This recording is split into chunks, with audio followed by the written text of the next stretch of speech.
Hello, reality sandwich community. Kyle here, one of your favorite conscious agents, back with another great Share Your Experience interview. Joined today by a very special guest, one of the leading organizations I feel in the world of plant medicine, psychedelics. Neil, thank you for joining me today. Thank you for having me, Kyle. Of course, for those who maybe aren't familiar, could you give me, your full name about yourself and the organization you're with? Yeah, my name's Neil Markey. Um, I grew up in Maryland. I was a soldier in the military, also then an entrepreneur and a consultant. And now I run Beckley Retreats, which is part of this kind of broader Beckley family of companies that really all started with this super iconic woman, Amanda Fielding, who I'm sure we'll talk about a bit today, who passed this year, but is a legend in this space. And it's an honor to get to continue her legacy in some way. Beautifully put. Thank you for your service. I'd love to hear kind of about your career in the military, and obviously how that transitioned to almost the complete opposite spectrum now, working deeply with psychedelics and plant medicine. Obviously, we all know the benefits of this for PTSD and trauma and healing, but yeah, would love to hear for you to dive into that journey a little bit, if you don't mind sharing. Yeah. Yeah, it's interesting. It does in some ways seem like opposite ends of the spectrum, but as you know, there's lots of veterans that are kind of in and around this world. And yeah, I was doing my undergrad at University of Maryland, and the military wasn't on my radar at all. And then September 11th happened, and I ended up joining the officer program and went in as a lieutenant, thinking I was doing the right thing. I was, I really was trying to be helpful, a little bit misguided and naive. But I kind of believe that whole weapons of mass destruction narrative, that a lot of the country believed. And then I went to Iraq once and then Afghanistan twice. And the Afghanistan deployments were with the Ranger Regiment. And, I was more on the planning side of things at that point in my career. But it was, pretty intense times for that unit in pretty intense years in Afghanistan. And it, impacted me. And then I got out in 2012 and went to grad school. And that's where I realized that I was, not doing as well as I should have been doing. And the first thing I got into was meditation, and then kind of meditation into plants, which actually, I think that the meditation actually is the thing that we want to do. But the plants can help us, do that well. And so that was kind of where it started, how I got into the service.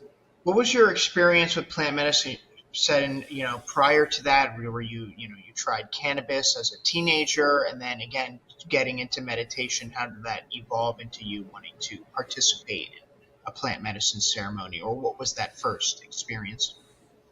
Yeah. I'd had some, cannabis experiences as a kid. But certainly nothing that was kind of therapeutic in nature with any type of thought around it. And then, I in grad school, I got introduced to meditation by a guy that was doing his PhD at the school I was going to, and kind of went on my first long form program. So went into the woods for a few days and was in nature, and I could sense I needed more of that. And then there's a pretty long history now of veterans getting access to these treatments on the underground in the US and in Central America. And so, I kind of got into that network and had some psilocybin experiences, around 10 years ago or so now. And then I've had, quite a few along the way. And I would probably, I don't know, I do maybe something like that every other year or something like that now. Yeah. Could you walk me through your first, psilocybin experience? How was that for you? Were you going in with a intention and mindset, and walk me through the facilitator you're working with, all those good details? Yeah. it was in more of like a home, but it was with some professionals, and it was with a eye mask and headphones, but I was by myself, and um, I knew the people really well, and so I felt super comfortable. And yeah, I mean, definitely went through some childhood stuff in that one. Definitely went through some army stuff in that one. Some crying. Um, I oftentimes I'll give this example because it came up in this one, but then it came up in ones later too. But uh, when I was in the service, like I was quite lucky relative to a lot of guys. I never got shot, and I came back with all my fingers and toes. But we would get rocketed quite a bit when I was in Iraq, and it was at night, and you would have to wake up and throw your boots on really quick and run out the door and go get in the bunker. And I was having like a really hard time sleeping, and I never connected it with that. But then in those sessions, that started to become super clear. It's just like, oh, you can't go to deep sleep because you're afraid. It's like, okay, well, you're not in that environment anymore. And then I was able to like let that go, which is super helpful. Yeah, so what grad program were you in? And then as you started to participate in plant medicine and psychedelic ceremonies, how did that evolve into wanting a career kind of in the space, or actually, putting your time behind a mission that spoke to you? Yeah. I was at Columbia University in New York, and I did an MBA and an MIA, International Affairs and Business. And, and then I was an entrepreneur for a bit, and I worked at McKinsey and Company for a bit, and I did kind of finance, investing, private equity restructurings, which is a whole different thing. Um, and then I ended up just like really wanting to find more meaning. I kind of I got out of the service. I hit a little bit of a rock bottom. I did a lot better. I went in the corporate environment. I actually kind of went back the wrong way. And then I left the corporate environment and was like, I want to do something that I believe in and isn't just about trying to make more money. And so, yeah, it was about 5 years ago that I left. And I got back to teaching meditation. And then I was in Mexico. And there's an indigenous people there called the Huichol. And they're super approachable, and they were very welcoming. And I was having friends were coming down, and I was connecting them with the Huichol, and then we would do meditation together. And I had been on a bunch of programs myself over those previous years. And then I was kind of like, well, maybe, I should do something like this professionally, kind of connecting these worlds. And then I met Amanda Fielding and her family. And then that's when it kind of all, took a different form. Yeah, I would love to hear about your meeting with Amanda and how you get, again, kind of getting introduced to the organization and the people there, and how that evolved into your role now. Yeah. Well, so I was in Mexico, and I was starting to be like, okay, well, maybe I can do something in this world. And I had come from, um, a business world. So I kind of knew where to go look for teammates and resources. And I had this period where I was a little frustrated with the initial conversations I was having with potential funders, because it felt like they were running this exact playbook that I kind of didn't want to be part of anymore. I know, I could just sense the approach. And I called one of my mentors from when I was in grad school and expressed to her something like, where's like the impact dollars? Where's the philanthropic dollars? Where's the dollars that is not just make as much money as fast as possible, basically? And she was like, Neil, I don't know what you're doing. It sounds super weird. Retreats in Mexico. Like, what are you, but I think you should talk to one of your classmates. He's also doing something that's, I don't understand, but like there's a link there. And there was this guy by the name of Dan Love, who was a grad school classmate of mine, and he was one of the founding partners of Beckley Waves, which is, you can kind of think of it like the family office for Amanda Fielding's family. And they started to make early stage seed investments in companies that were building the infrastructure for psychedelics. And so then we connected, and they had been wanting to kind of get into the long form programs, get into the retreat side of things, because they think, they were similar mindset, like nature matters. You want to get people away from the madness of daily life for some period of time. You want to get people in groups. You want to teach people how to take care of themselves. And it was, the way we were thinking about it was just very, very aligned. And we ended up co-founding Beckley Retreats together, which was, amazing for me. What an honor to get to do something like that. And I think in some ways, honestly, I think it's, in some ways it was what I was put on the earth to do. I really do love it. And it is a really hard business.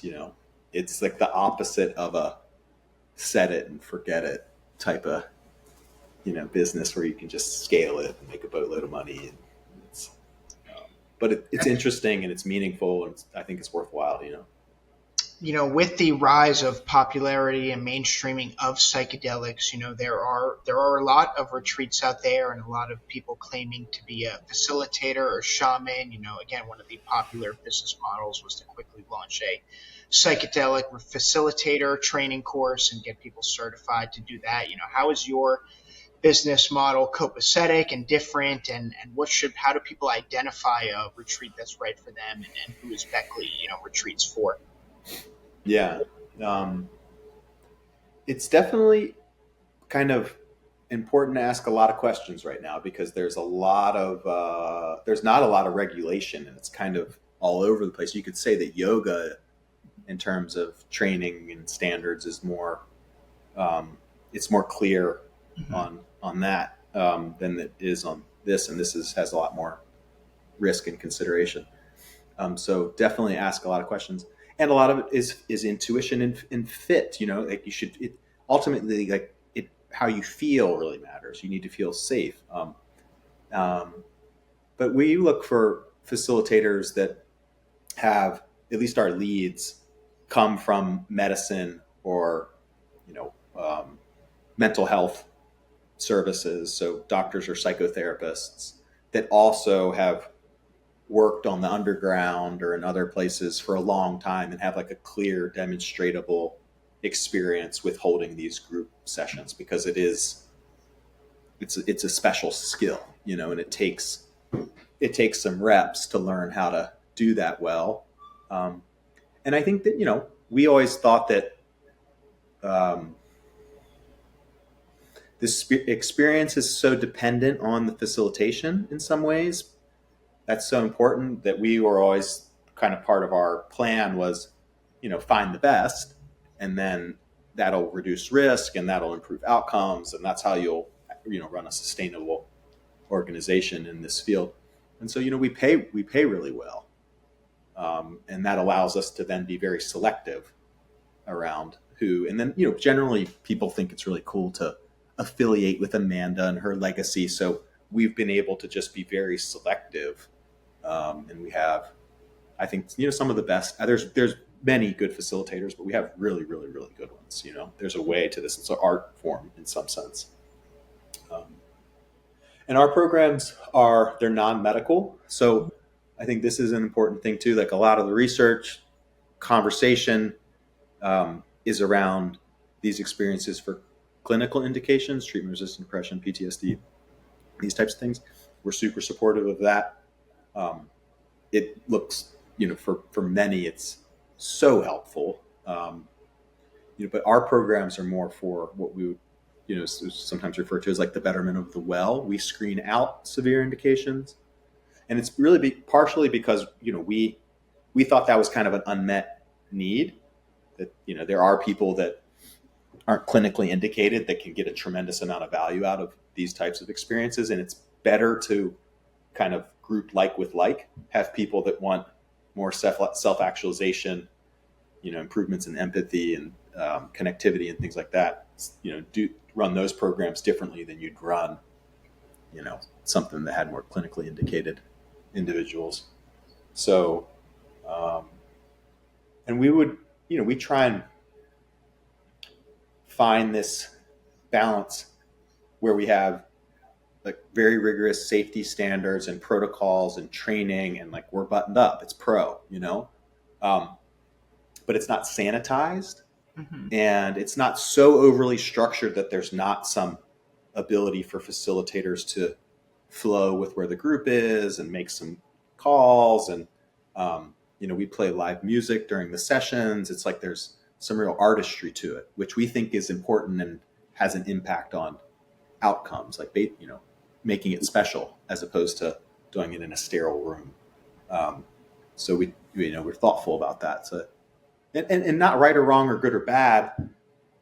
Some people, I think, it would be more appropriate for them to have their first experience potentially in a doctor's office, one-on-one. That might be where you want to start. For others, this way in a group in nature as part of a kind of longer form program is much better for them. Just depends. Yes, set and setting is such an important factor for ceremony and for healing there. How are you guys choosing and vetting the right real estate plays with where you're setting up, these retreat centers, and where you guys are choosing locations, for the group? And how did your own experience impact the way you wanted to design or make sure things are implemented in medicine ceremony? Yeah. Well, we're in Jamaica and the Netherlands. Mhm. So, and we're a U.S. based public benefit corporation, but we have operations in Jamaica and the Netherlands, and it's the two places in the world right now where you can do it legally. That's the reality. We're making some progress in the United States, but it's still clearly federally illegal. So there's all kinds of complications that come along with that. We're super supportive of the people that are blazing trail, if you will, but we're kind of more wait. We're going to wait and see a little bit. And what was the second part of your question? Oh, how my personal experience. Well, I just think you want to be close to nature. Mhm. You want to be away from everything, and you want it to be awe inspiring. You want it to be like you want the nature to be like really unique and beautiful. And people be like, oh my gosh, this is amazing.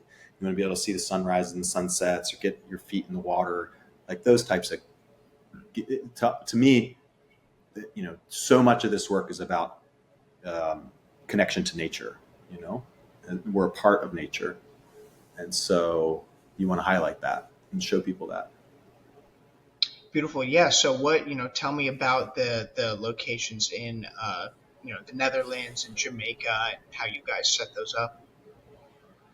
Yeah, the Jamaica is where we started. It's beautiful. It's this property called Good Hope. It was um, built in the 1700s. I mean, it has a quite troubled past, like much of Jamaica does. But now this land is being used exclusively for healing. And it's yeah, I think everybody that works there is quite proud of kind of what's happening there, and the repurposing of the land, and um, in some ways, it's kind of uh, a meaningful backdrop. It's like, look what happens when we lose our humanity.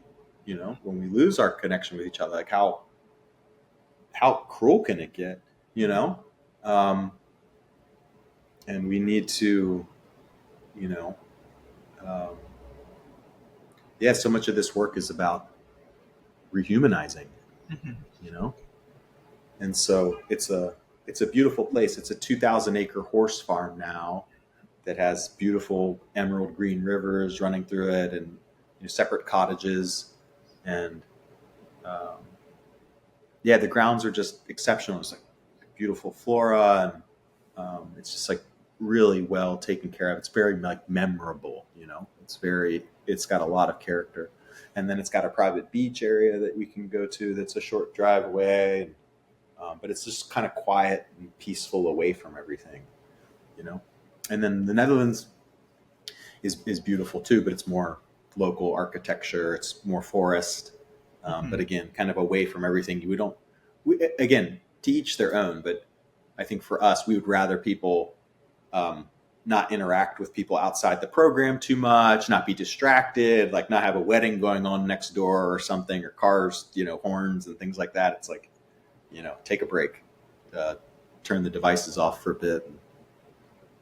Yeah. What particular medicine are you guys facilitating with at both of these locations? And what was your again? How did you structure that and want to support that and bring your own experience to the table?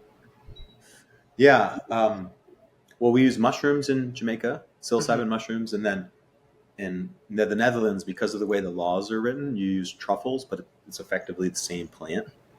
Um, and we make a tea with each of those. Um, and yeah, I mean, the industry has existed in both those countries for some time. So there's already organizations that were doing similar things and growing mushrooms and selling mushrooms. And so it was, when in Jamaica where we started, Amanda owned a home there. Amanda had been vacationing in Jamaica for 25 or 30 years.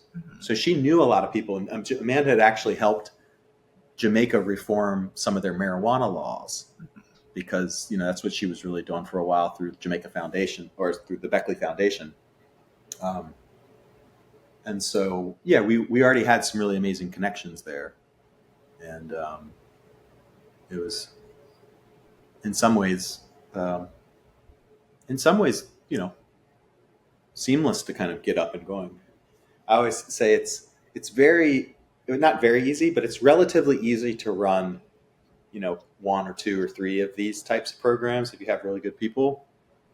But then from a sustainability perspective, it's really hard to run them, Hmm. kind of consistently. Hmm. Um, Yeah, I'd love to hear again kind of more of the backstory, how give me the deeper details on you getting first involved with the Beckley Foundation and then wanting to structure this retreat end of the business and how that evolved into now a key part of the organization. yeah. Um, like I said, I was in Mexico. I was looking for my next thing. I got connected to really Rock. I mean, Amanda has two sons, Rock and Cosmo, and Hmm. I got connected to Rock. And yeah, and then met Amanda, and they had wanted to do these long form programs. The crazy thing is they had been wanting to kind of do these long form programs for some time, um, and they had interviewed quite a few different retreat center owner operators, and they didn't find. Because they had initially thought, well, maybe we'll find a partner that's existing and we'll put the Beckley brand on top of it, and then we can kind of expand from there. And they interviewed a bunch of potential matches, and no one really wanted to do it.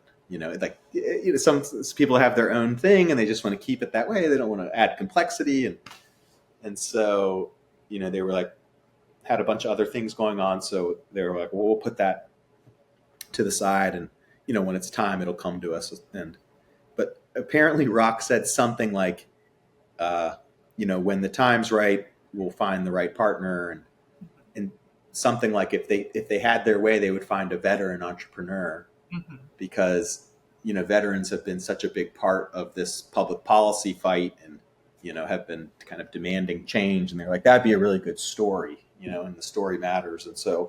And this was at the same time that I was in Mexico complaining to my previous mentor that I couldn't find any partners that I actually wanted to work with, and then we met, and it was like, oh, okay, maybe we've been looking for each other, and just the way we were thinking about it made so much sense. And so, um, well, yeah, I mean, I was in Mexico and I was trying to convince them to. I was like, let's do this in Mexico, and I had actually been speaking with one of the state's attorney generals um, in and around where we were working, and um, I thought there was a path for us to kind of get something officially legal to be able to do commercial operations there. And And Rock was like, no, we can't. We looked at it. We diligenced it. There's like really no way that you can kind of use some of the personal use exemptions like and do it. It's just like it's too funky. So we have to do Jamaica. Amanda has a relationship there, and I was like, well, I don't know. I'm here in Mexico, and I kind of really want to start it here. And then the cartel is very real in Mexico. It's like it's very real, and and sometimes there's guys around town, and they will be selling they'll be selling things, and they oftentimes sell weed and cocaine, right? And the tourists are coming through, and they would say weed, cocaine.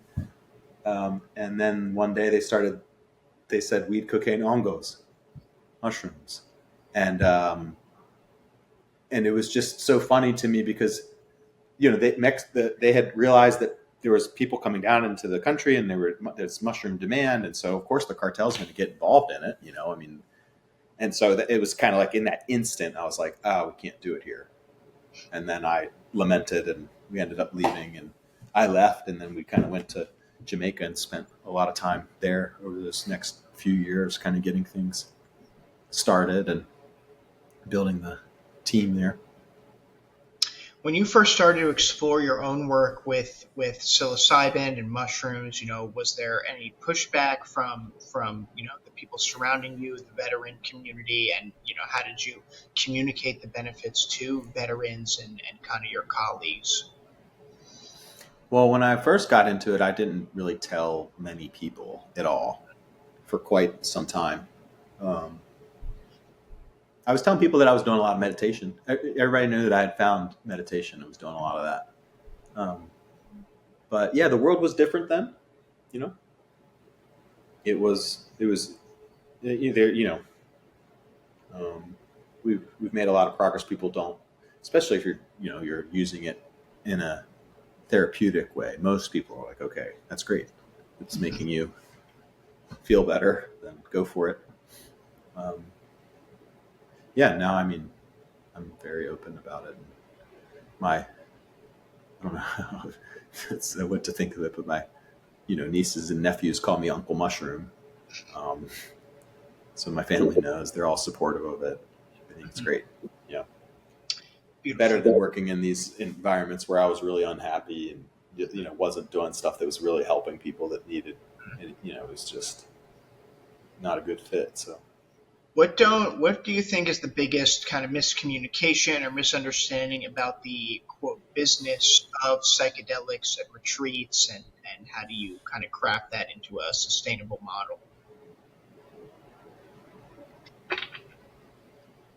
um, well, it's really hard. I mean, a retreats business is really, really, really hard. So you can't be coming into it thinking you're going to do it to make a lot of money. You Hmm. know, um,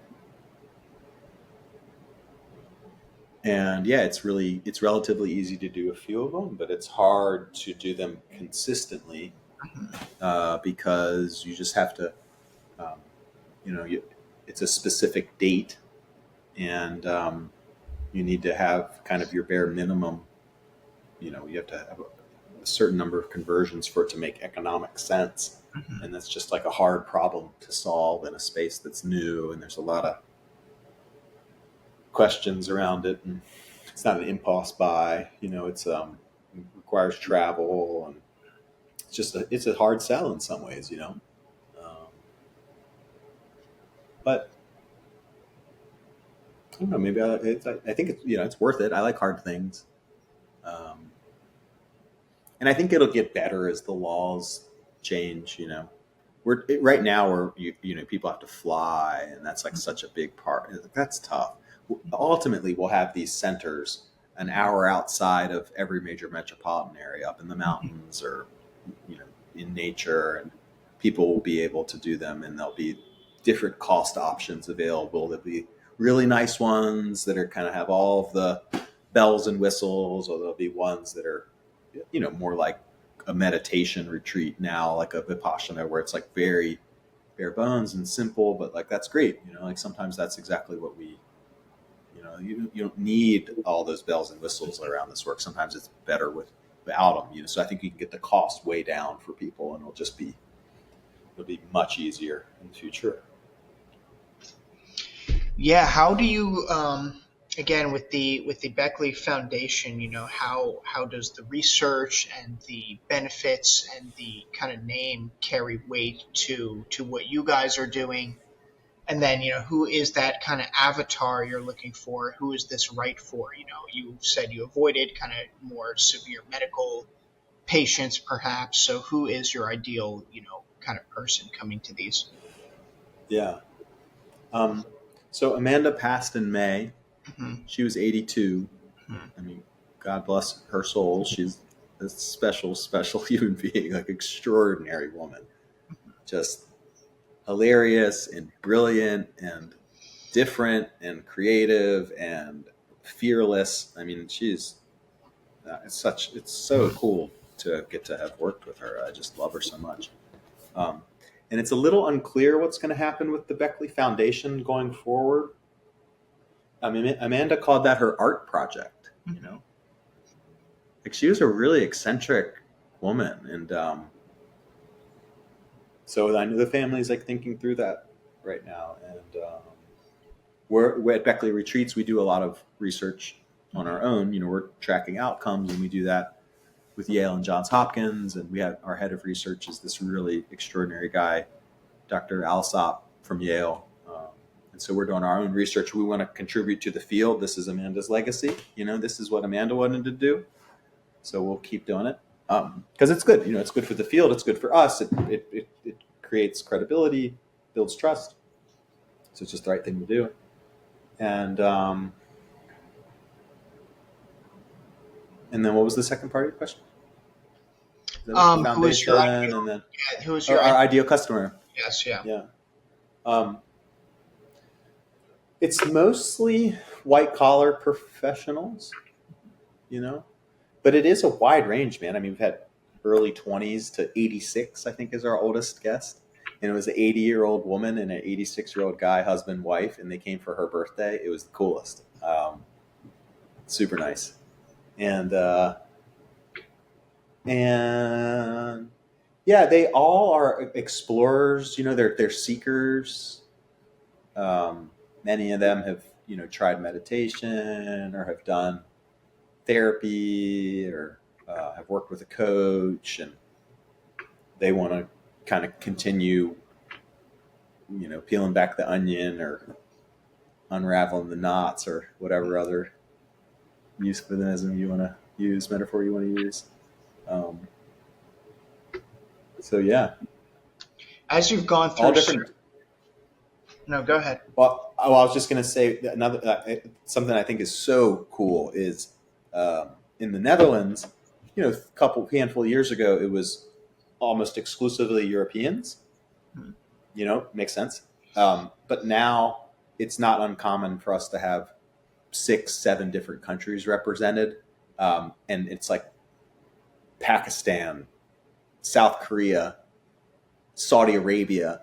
You know, I mean, it's extraordinary. You know, it's like we're kind of at this point in time um, where the world is really opening up, and yeah, it's super fascinating. What were some things you learned pretty quickly after you officiate, after you started officially hosting retreats with Beckley and seeing who was coming in or kind of what was going on, with these ceremonies? What are some things you guys quickly learned and either change the business around or kind of expand it in maybe a direction you didn't expect? Yeah, um, I think that, like the team's so important. The right leadership, and then the right architecture or vibe or whatever. You know, it's just like not 5 superstars. Just it's in some ways it's like sports. You know, there has to be just the right gel and trust, and then reps helps them be kind of like be mind melded and kind of know how to flow, and then the guests feel that trust and that like confidence and that like we got this, and then that so you want to have like a core set of facilitators, but then you can, when you have that really strong base, if you want to get people training or you want to try out new things, then you can kind of bring one one new into um, an established group, but if you bring in too many new people at the beginning, it's it just makes things challenging. Yeah, how do you vet, Um, the right people to work in, this is a very vulnerable space. People are here to, heal their traumas or expand their mindset. How do you vet the right people to not only participate but helping run the infrastructure behind the scenes? yeah. Well, participate. Everybody goes through a screening process, which includes a call with a clinician, and yeah, it's a pretty long process, but we think it's really important to make sure that there's a good fit. We say no to a lot of people and try and get them pointed to places that you know Hmm. are more appropriate. Hmm. And yeah, and I think we don't oversell. I think it's more like a consultation, and we genuinely try and find a good fit because we're also managing for the group dynamic. And we just got to make sure that like that all fits well. We got to um, and then on the facilitation side, you know, I mean, we do it's mostly like people that have come through our network where there's existing relationships and there's like some known history of work, and then we do all the basic things that you'd expect in a company, like background checks and interviews and kind of initial probationary periods where there's feedback and a lot of structure, and there's kind of you have to start at one level and then you can kind of move up, and so yeah, I mean, it's not wildly different than what you would expect to see um, in a lot of different professional industries, where there's some standards in place. I guess the thing is that we police ourselves. We because there's not a lot of um, external um, governance around these types of things right now. So Right. we try and ensure that we have a high bar for ourselves, and we on our own invest to have basically third party auditors come through. They'll sit with our teams, they'll observe, they'll give feedback, they'll go through our like we kind of like check ourselves and bring in experts to make sure that we're staying at a high level of professionalism. Yeah, a few months ago was the MAPS Psychedelic Science Conference. Definitely real who's who, I feel, of the quote psychedelic industry. Were you guys there? Did you take away any key lessons? We're still such a young industry. Beckley's very lucky to do well in fundraising, but a lot of these guys are solopreneurs or startups or are having a tough time fundraising in the space. How do you see the again, I use the word industry in quotes. I don't know if that's necessarily the right word for what this is, but it's all the vocabulary I have right now. So yeah, what were your takeaways from that? Where do you see Yeah, the evolution of kind of this whole infrastructure going, and what was yeah, the takeaway from talking to other entrepreneurs? yeah. We were there. Our whole team was there. They played like a really nice video for Amanda at the beginning, um, because her and Rick were friends, and I mean, she's definitely one of the OGs. And so we went there, and we all had our Amanda T-shirts, and it was, I mean, sad because she passed just a week, 10 days before the conference. And for an industry, well, I think it's going to kind of get diffused out into other industries. It's like I think psychedelics will find its place in medicine, and psychedelics will find its place in well-being, and kind of um, people will consume it recreationally, and there'll be ways to get it, like you can get cannabis today. Mhm. Um, so yeah, but there's probably always be some conference of uh, enthusiasts in the space, but I think the psychedelics will kind of like merge into other industries more and not be so. I think that's kind of what we need. Honestly, I think sometimes we're in a little echo chamber and we're really not making as much progress as we would want to, or because we yeah, we're speaking to ourselves. So, um, but yeah, I do think that there's um, a lot of opportunity out there. If you look into the future, I think that there'll be millions and millions of people on an annual basis that want to have these experiences in some way, shape, or form, from you know hikes in the woods on a little bit of microdose with a few friends, to in a medical environment with a doctor, to kind of everything in between. Um,